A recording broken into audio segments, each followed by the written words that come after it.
4, 3, 2, 1. Welcome to the Grande Prairie City Council's Protective Services meeting for today, which happens to be April 13th. We're the last delegation of the day to speak. So members are myself, Councillor Palat, Jackie Clayton, and I think it's Eunice Friesen, correct? There we go. You're in there. So we'll move on to the call to order and the delegations. So do we have any delegations today that would like to talk?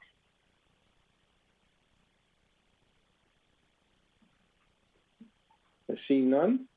So we'll move on to the Director Services Area report. And Mr. Chris Manuel, would you like to go ahead? Certainly. So I'm pleased to report this morning that in Community Social Development, the Equity, Diversity, Inclusion Committee had its first internal meeting on March 31st. The committee is comprised of 11 volunteers from 10 city departments, and we'll be working together to integrate equity, diversity, and inclusion values and practices to our city workplaces to enhance what's already in place.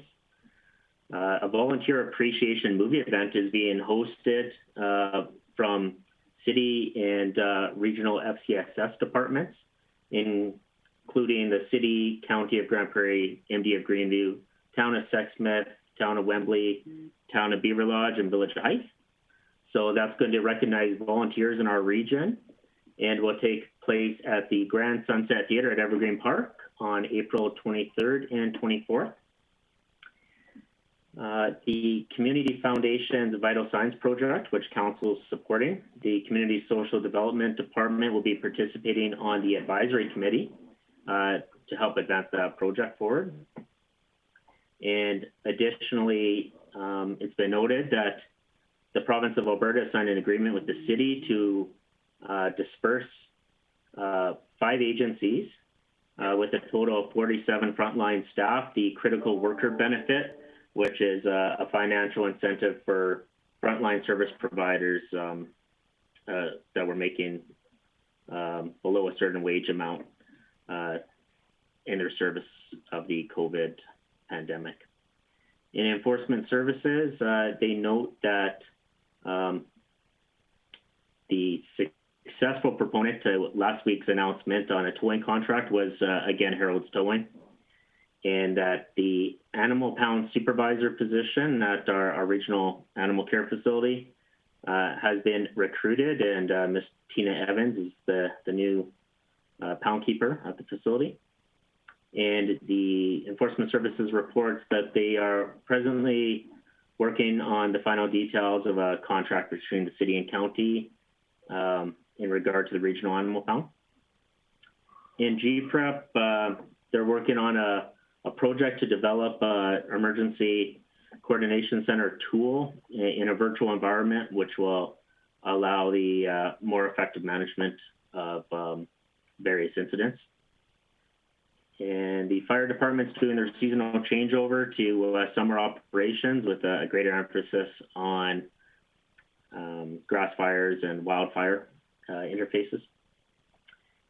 And within the RCMP, they report a rather significant list of media releases, which have probably already been reviewed, but some highlights there is it looks like the municipal drug unit and the crime reduction unit respectively are actively engaged in trying to suppress the illicit drug trade, specifically fentanyl, within the city of Grande Prairie.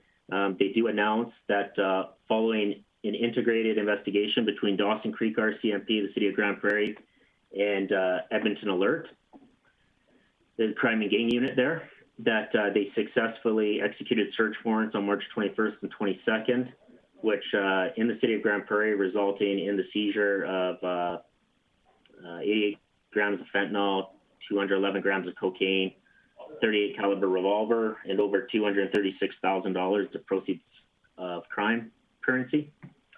And as a result, 2 individuals have been charged and are remanded into custody awaiting trial. And another incident in which the Crime Reduction Unit proactively was conducting curfew checks on people with judicial conditions on previous releases, and identified a suspicious vehicle at one of the residents backing out. Traffic infraction led to a traffic stop in which the subsequent investigation determined the vehicle had 2 illegal firearms, ammunition, 28 grams of fentanyl, cocaine, and methamphetamine. So once again, the 2 individuals were arrested and both remanded into custody. So good work there, and it's positive to see that a few people are staying in jail. So that's the update from Protective and Social Services. Thank you, Mr. Manuel. It's a really good report. I'd like to see that the RCMP getting their men. And yeah, thank you very much. Is there any questions for Director Manuel? Once, twice, okay, we'll move on. The next on the item list is the Vehicle for Hire Bylaw, C-139. And once again, Mr. Manuel, I'm sure that's going to be you.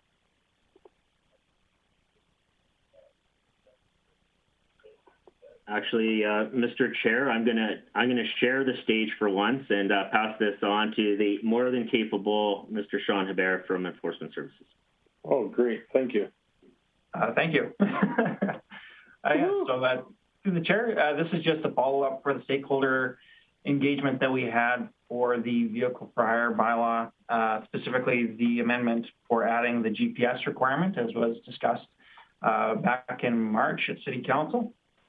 So I have for the stakeholder engagement there, we did connected with 12 of the active taxi brokers that are currently operating within Grande Prairie, resulting in several responses being received, which was nice to see. They were engaged.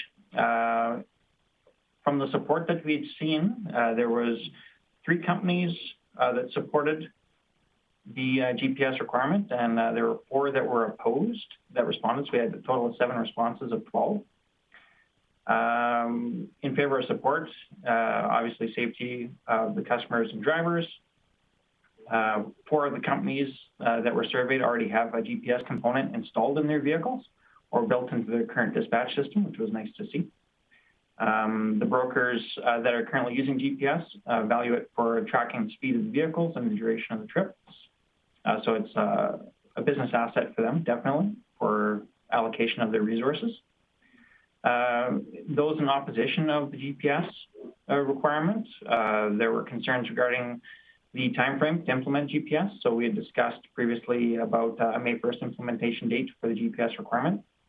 Those that are currently operating without the GPS are opposed to that. They'd like to see a little bit more of a transition period. So you'll see that that recommendation was in the administrative report that provided to you, looking at possibly making the transition to GPS effective for May 1st of next year, 2022, rather than next month. Some of the other opposition that came back is statements that some of the cars are not company property. They're subcontractors that operate for the broker.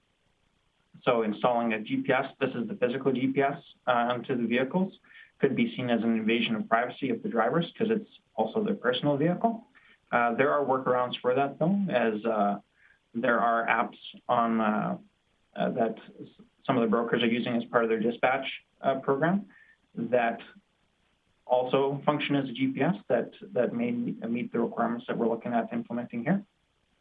There are also concerns about the use of the data, the policies that the taxi brokers would have to develop, as well as the expenses and the technical side of these systems. Analysis of the available GPS technology that's out there right now. I just did a quick scan of the systems, hardware, installation fees, and all that sort of thing. It ranges wildly from a one-time installment fee of $179 on the high end to as low as $39 for the one-time installation if they're putting the system in. And then the other big concern was the monitoring fees. So that's the monthly rate that the companies would be charged to have their vehicles monitored and recorded and that sort of thing. And it, again, ranges from the low end. There was one quote that I received back at $0, so it's literally you just pay the installation fee, and then the monitoring is apparently free. And then on the high end would be up to $35 a month per vehicle for monitoring. And then these prices fluctuate depending on the size of the fleet that they're getting this technology installed in. So depending if your fleet is larger, the costs are less. If your fleet is smaller, the costs are more. And then lastly here, just to sum it all up, the administration believes that the benefits of incorporating the GPS justify the costs that would be associated with it. Flexibility should exist for the taxi brokers to find solutions that meet their needs, that meet their needs best, including using the existing technology that they may already have in use, so long as it meets the desired intent of the real-time tracking and retrieval of historical data for a period of up to 30 days. And it's recommended that a 12-month grace period be permitted to allow the affected parties an opportunity to find the appropriate solution and prepare for the associated costs. Along with that. And that, I'll open up for any questions if there are. Well, I'll just start off.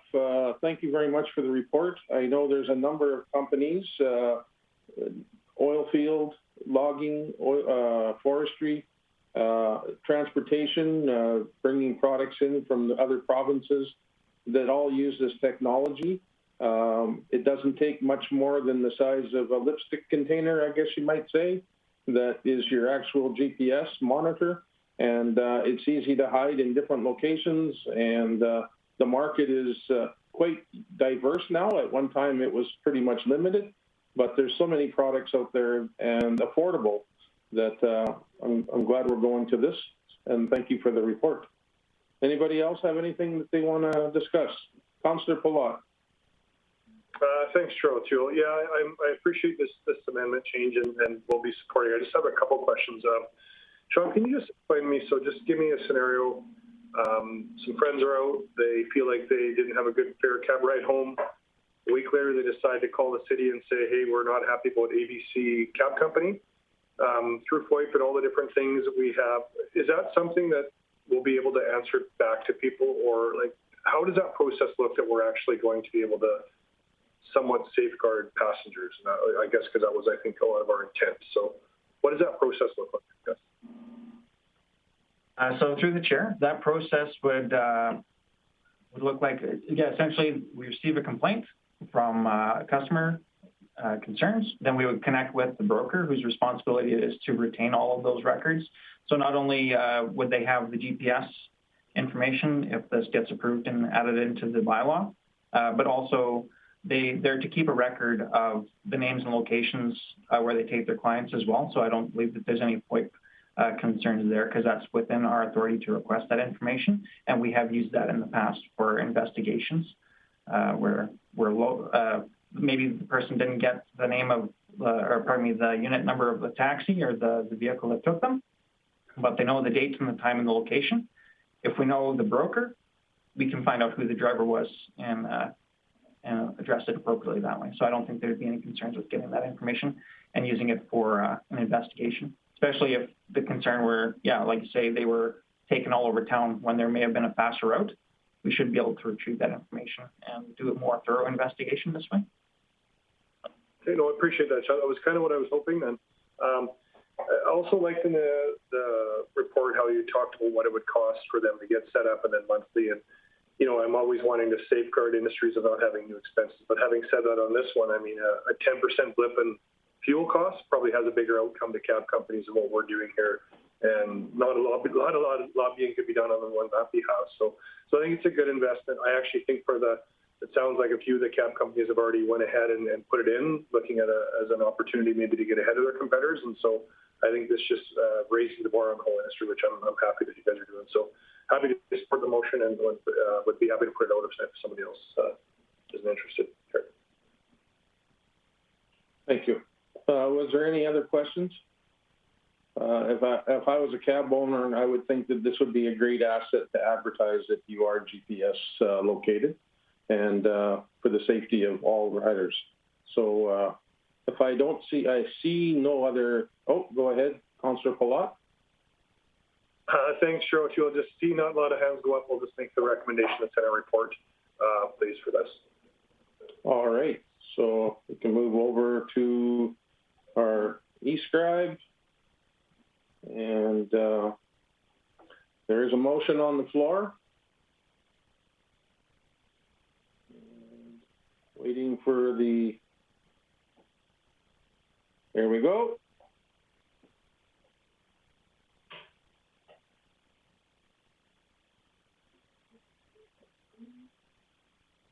And that passes unanimous. Thank you very much. And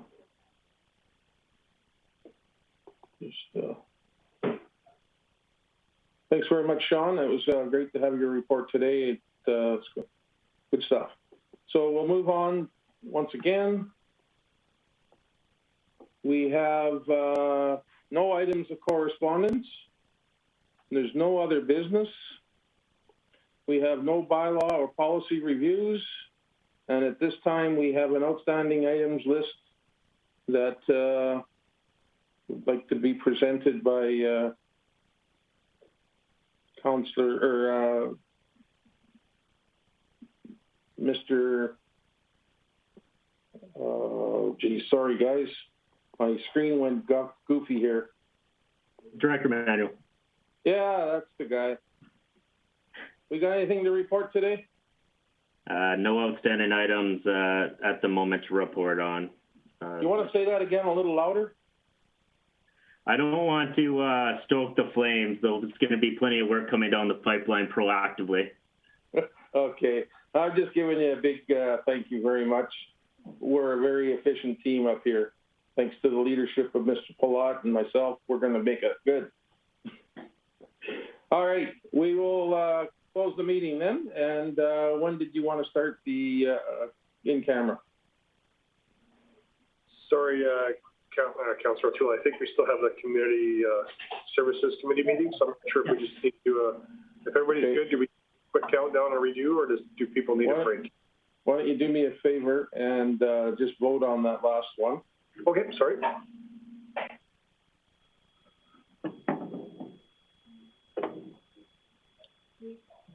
Councillor O'Toole, I don't have a mover for the motion. I think we're going to get, so who wants to make the motion? Just go ahead. I thought Palat was going to do it. I believe Councillor Friesen had her hand up, so. Perfect. We'll make that work. Excellent. I apologize for being kind of sloppy today, but my fingers and my iPad are not working in very good unison today. Okay, you're doing fine. Excellent. That vote carries. And